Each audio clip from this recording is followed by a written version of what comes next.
that's left the country almost bankrupt. But conflict between the north and south was born with Somalia. It actually goes back a very long way, because northern Somalia was originally a British colony and southern Somalia was originally an Italian colony, and the two were joined together when the Somali Democratic Republic was set up.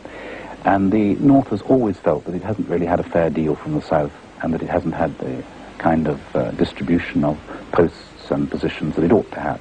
It's been compounded recently by the fact that a couple of years ago the president had a serious car crash. He ran into the back of a bus and very nearly died.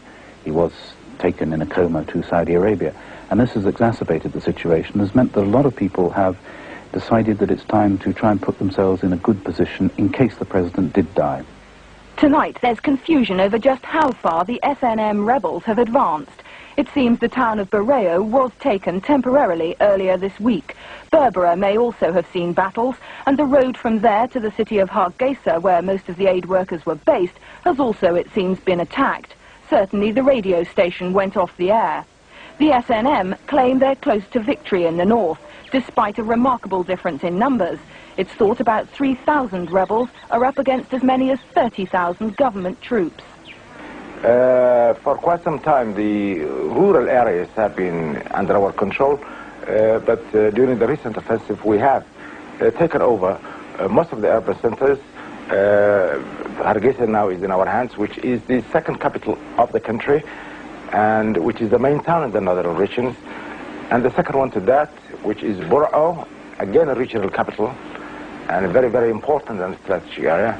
And many other district capitals and towns and villages, and all these things are in our hands at the moment. The Somali government says there's no unrest and no reason for the aid workers to have left at all. The regions in the north are tranquil. The road connecting Mogadishu with the north is also clear and safe. The traffic has not been hampered even for 1 hour, and many things has been. These pictures, shot a week later on the rebel side, show members of the SNM moving freely in several areas of Hargeisa, the biggest town in what was once the British-ruled part of Somalia. Captured government military equipment helped the SNM sustain their offensive. The government's efforts to dislodge the rebels have been masterminded by General Morgan, the flamboyant regional army commander seen here during recent field operations. Desertions are said to have sapped army morale and effectiveness.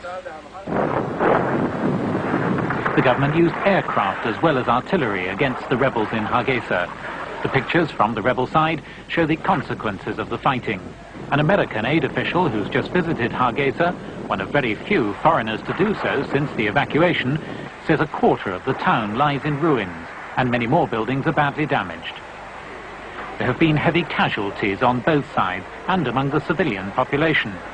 Eyewitness reports of summary executions of suspected SNM supporters by the army brought condemnation from human rights groups. The current concern is the refugee problem created by the fighting. Most of Hargeisa's estimated population of 250,000 have sought refuge initially in the surrounding countryside.